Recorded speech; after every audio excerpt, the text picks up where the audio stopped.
জঙ্গলে মেয়েটা একটা শয়তানের কাছে সাহায্য চাইতে যাচ্ছিল। বহু যুগ ধরে এক অভিশাপ বয়ে বেড়াচ্ছে জঙ্গলের ওই শয়তানটা। Hello and welcome to AST story. মেয়েটা যখন বিয়ে হয়ে শ্বশুরবাড়িতে যাচ্ছিল, মাঝপথে এই মহিলা মেয়েটাকে বলে, ওই গ্রামে ভুল করেও যাস না, ওই গ্রামটা অভিশপ্ত।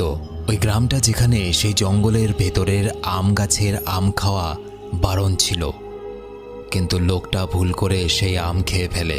জঙ্গলের ভেতরে এই অভিশপ্ত গ্রাম কয়েক যুগ পর আরও ভয়ানক রূপ নেয়। একটা সেরা south Indian horror thriller AST story presents Kumari. Movie শুরু হয় অনেক দিন আগেকার একটা গল্প শোনানো হয়, যেখানে এক দেবী দেবলোক থেকে পৃথিবীতে এসেছিলেন। পৃথিবীর সৌন্দর্য, সবুজ বন, নদী, পাহাড় দেখে তিনি এতটাই মুগ্ধ হয়ে গেলেন যে তিনি আর দেবলোকে ফিরে গেলেন না। শেষমেশ তিনি পৃথিবীর এক সাধারণ মানুষকে বিয়ে করে এখানেই সংসার শুরু করলেন এবং এরপর তাদের দুই ছেলে জন্ম নেয়। একজনের নাম চাত্তান, আরেকজনের নাম গাড়িদেবান। কিন্তু সেই ছেলে দুটো না হলো মানুষের মতো, না হলো দেবতার মতো, বরং এক ভয়ঙ্কর জন্তুর মতো দেখতে হলো তারা। বয়স বাড়ার সাথে সাথে তারা একে অপরের সঙ্গে প্রচণ্ড ঝগড়া লড়াই শুরু করে। দুই ছেলে তাদের ভয়ঙ্কর লড়াইয়ে পৃথিবীর বিভিন্ন জায়গা ধ্বংস হতে থাকে এবং সাধারণ মানুষেরও ক্ষতি হয়। শেষমেশ দেবী প্রচণ্ড রেগে যান এবং বাধ্য হয়ে তার প্রথম ছেলে চাট্টানকে পাহাড়ের মধ্যে আর দ্বিতীয় ছেলে গাড়িদিবানকে মাটির নিচে বন্দী করেন এবং তিনি দেবলোকে ফিরে চলে যান পৃথিবী ছেড়ে।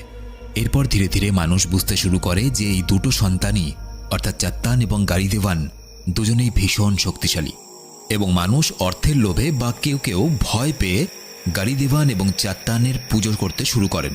এরপর কেটে যায় বেশ কয়েকশো বছর। একটা বাচ্চা ছেলেকে দেখানো হয় যার নাম চোখান। কান হিরণঘাট নামে একটা গ্রামে বসবাস করত। ঠিক তার পাশেই ইল্লিমালা নামে একটা জঙ্গল ছিল, ভয়ানক জঙ্গল। সেই জঙ্গলে সে ঘুরে বেড়াত। এই গ্রামের জমিদারের নাম থুপ্পান। সে অত্যন্ত নিষ্ঠুর প্রকৃতির লোক ছিল এবং চোখানকে দেখতে পেলেই রেগে যেত, কারণ থুপ্পান নিচু জাতের মানুষদের পছন্দ করত না। কিন্তু থুপ্পানের স্ত্রী, যার নাম নাঙ্গা কোট্টি, তিনি একজন দয়ালু মহিলা ছিলেন। তিনি চোখানকে গ্রামবাসীদের সঙ্গে বসে একদিন খাওয়ান এবং জিজ্ঞেস করে, চোখান, তুমি তো ইল্লিমালা জঙ্গলে ঘুরে বেড়াও, কখনো চাত্তানকে দেখতে পাওনি? চোখান কোনো উত্তর না দিয়ে সেখান থেকে তাড়াতাড়ি পালিয়ে যায় এবং ভুলবশত সেই জঙ্গলের থেকে আনা কিছু আম সেখানে ফেলে যায়। নাঙ্গাকুটি সেই আমগুলোর মধ্যে একটা আম খেয়ে দেখে।